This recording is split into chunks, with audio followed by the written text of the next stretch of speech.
Hey, what's up, y'all? It's Matt from More Music Sessions. In this video, we're going to be covering just a few easy basic songs to get you started with reading sheet music for guitar. And the songs and the exercises that we're going to be looking at are out of a book called Complete Guitar Method, or excuse me, Hal Leonard Guitar Method. And I'll be putting a link that you can check out with the etudes or the songs that we cover in this video. But I highly recommend you pick up at least book one. There's a version out there where you can pick up the complete method where it has all three books. But having some sort of method book to get you more comfortable with your instrument is going to help with just gaining more knowledge and maneuverability around your instrument. So yeah, let's go ahead and get right into it. So we're going to take a look at number one. So the great thing about these exercises and the way that these books are laid out too is they introduce you to a few notes at a time to just get comfortable with your reading skills, to get comfortable with knowing if you're dealing with a line note or a space note on the staff being the 5 lines or 4 spaces of sheet music that we're looking at, and also where you need to put your finger, if you're dealing with an open string or if you're putting your finger on a fret or not. And a lot of these songs that we start out with are going to be in first position. First position being, again, I've mentioned in past videos where it's all dependent on where you're placing your first finger. So if you got your first finger on top of the first fret, then this would be considered first position. All right, all these fingers adjacent to each other go in the first 4 frets. If I got my first finger on the 5th fret, this is 5th position.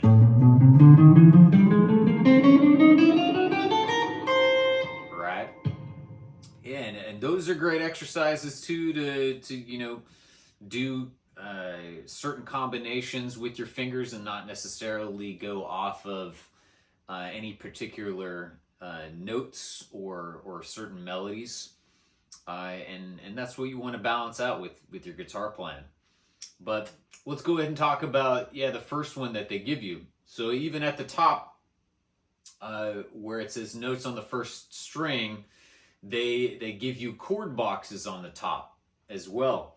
So if you aren't familiar with reading chord boxes, on the top left it says E, and it gives you 6 lines that go vertically from left to right, and then you have rows that go down of those lines. All right. So the lines that are going vertically are the strings. So if you know how to read tabs, the chord boxes are basically another way or similar to how we read tabs, but they're set up vertically as opposed to horizontally. So from left to right of the lines that go vertically, you've got your 6th string to the 1st string. So you got 6, 5, 4, 3, 2, 1, or Eddie 8 Dynamite Goodbye Eddie, right? It's another way of remembering standard tuning for the notes. All right, and then they even give you an arrow on the line to the far right of where it says E of the chord box. It says open. So that's what they're talking about right here with this note. Your open first string. Okay, and a lot of times they wouldn't necessarily give you a line and say open over on that line, or an arrow pointing to that line. They would give you a circle to tell you that's an open string. So that's another way of telling you that it's going to be open if we're dealing with chord boxes. Okay, and now let's And also another thing to watch out for is right below the chord box, you see how there's a circle on the staff for the sheet music. So that's where they're telling you where you would expect to read the note and what note to play for that note. All right, so the note that they place on the staff for the sheet music is considered a space note. So it's on the 4th line of the staff. So if you're not familiar, we count the lines of the staff for sheet music. We go from the bottom, 1, 2, 3, 4, 5. All right, and then the 4 spaces we go from the bottom too, 1, 2, 3, 4. So if you're playing this E, then that's going to be on the 4th line, or excuse me, 4th space of the staff. Okay, so that'll be considered a space note. And they even give you a visual below that where you see how they're giving you a picture of the neck with the fingers hovering over it, showing you that you're not going to be putting any fingers down. So that's going to be E. Now let's take a look at F. So F is going to be the 1st fret of that same string. So you see how they give you a chord box in the center where it says F, and then they give you a 1 on top of the 1st row of that line to the far right, which is your 1st string. So the number that they give you is the finger number that they want you to be placing down. So if you see a 1, then they want you to use your 1st finger on that. And the 1st row of what they're showing you for the chord boxes is the 1st fret. And then the next row is the 2nd fret, 3rd fret, etc. If you go higher up on the frets, a lot of times they'll only give you like 3 to 4 frets that you can write in. They'll label that you're a little bit higher up on the neck. So for instance, they might write 5th fret where the 1st row of frets starts, and then you go based off of that. But like I said, we're just going to be dealing with all of the 1st position notes starting out in book 1 of Guitar Method, or Hal Leonard Guitar Method. So that's going to be F, where they show you on the chord box. Right? When you're putting your finger down, make sure again that you're putting the tip of your finger down on the fret. All right, this being the 1st fret that we've got, and for your 1st finger, you want to make sure that you're kind of like on the edge of the fret.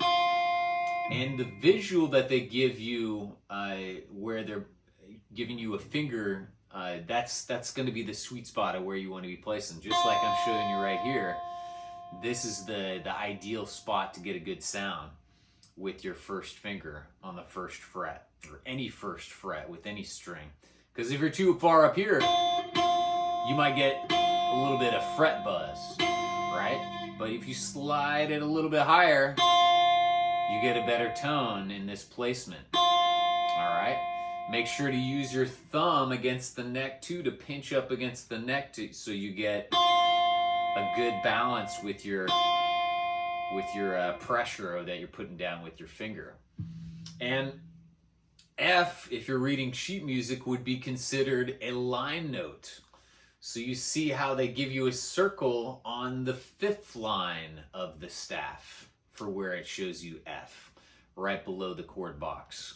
So every time you see a note on that top line of the staff, when you're reading sheet music, that's going to be this note right here. All right, and guitar is cool too, because there's a few different ways you can play some of the same note that, or the same note that we'll cover in videos going forward. But that's going to be F. All right, so let's move on to G that they give you as well. So G, on the chord box to the top right, you see how they give you a 3 on the 3rd row, or the 3rd fret area for the chord box. So the 3 is your third finger that they want you to be placing down. It's gonna sound like this, okay? And where we read G on the sheet music is above the staff. So you see how, yeah, if you're looking at the sheet music, it's right above where they show you where F is written, okay? So, and that's something that we'll run into going forward with reading sheet music is you'll still have notes that are above or below the staff when you read sheet music. So this is considered above the staff, just one step above F. We'll talk more about steps going forward too. A step is a line note to the very next space note, above or below, right? The same thing goes if you're dealing with space notes. A space note to the very next line note would be a step. And there's 2 types of steps we'll talk about going forward, but that's something to be mindful of too, is if you go from an open string to the 1st fret, that's a step. If you go from one letter to the next letter, that's a step. If you go from 1st fret to the 3rd fret, that's considered a step. So that's going to be G. And for the visual that they give you where they're telling you to put your finger down, they're obviously giving you the right spot to where your 3rd finger needs to go down.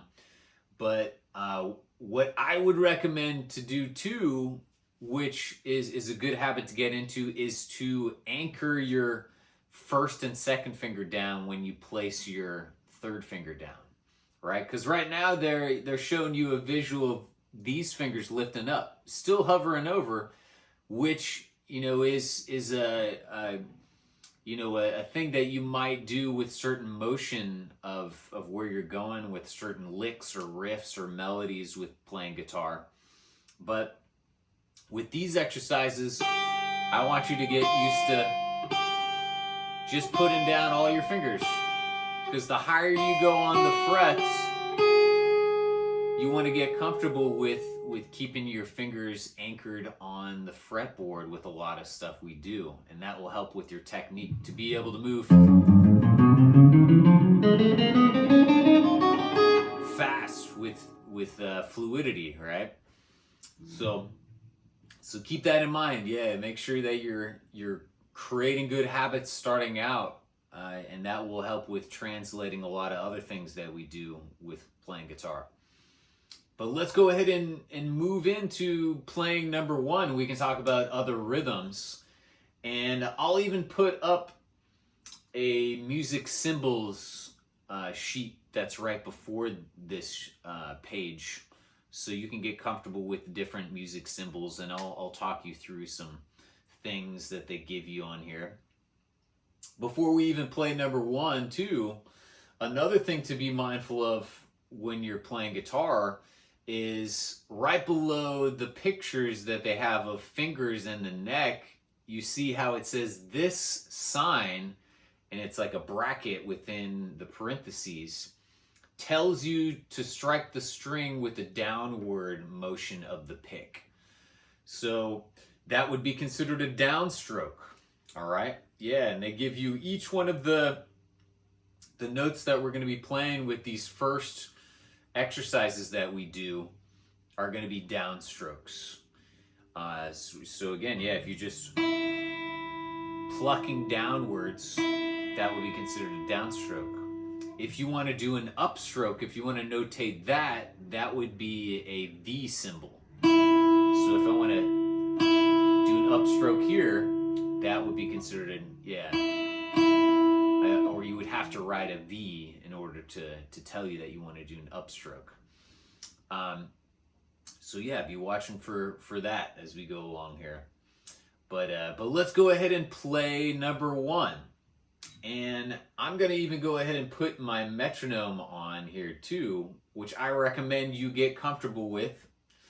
If you don't have a metronome yet, there's all sorts of metronome apps out there that are free that you can pick up. I would recommend having a physical one around if you can get one here too. But having something that you can keep your rhythm is gonna get you more, just familiar with moving around and subdividing, counting certain counts on certain things we do in music.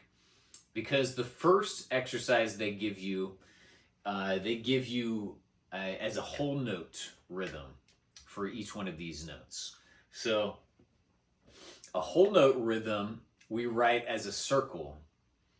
So yeah, they're giving you all of these as circles. So yeah, they want you to make sure that you're holding it out for 4 counts, and to know what kind of tempo you're going at. Going with the metronome helps, but balance it out. If you're not quite comfortable with playing with the metronome yet, start without it, but at least get a sense of having a steady, consistent tempo or rate or timing that you're playing.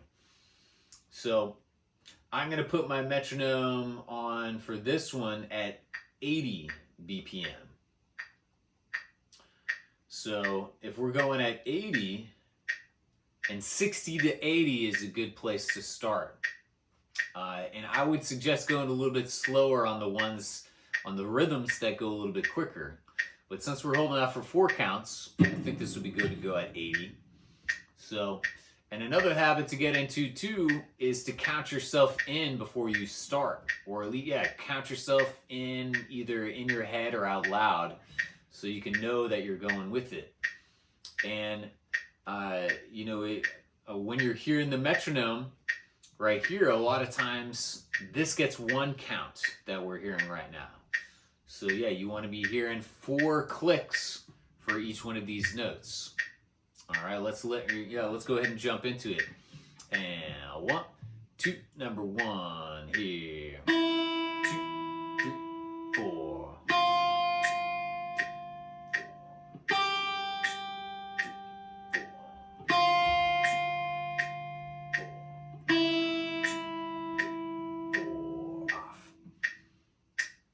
So yeah, pretty straightforward, right? Not too crazy complicated.